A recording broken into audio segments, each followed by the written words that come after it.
Hey, and Sylvie, Hey, Louis. you remember this pendulum from way back?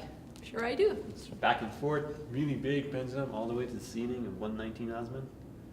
Well, I would like to check conservation of energy with it. Of course. Well, how does it work? We know that at the top it has a lot of gravitational potential energy. It goes down, all the energy goes to kinetic energy, and then back to gravitational potential. And it goes back and forth and back and forth. Yeah, exactly. It's a gravity to kinetic, back to gravity. So, I'm a strong believer that energy is conserved. It's a law of physics. I would like to check that. And I think that this pendulum, maybe there's a little bit of friction, but one thing is for sure, it should not gain energy while it's swinging.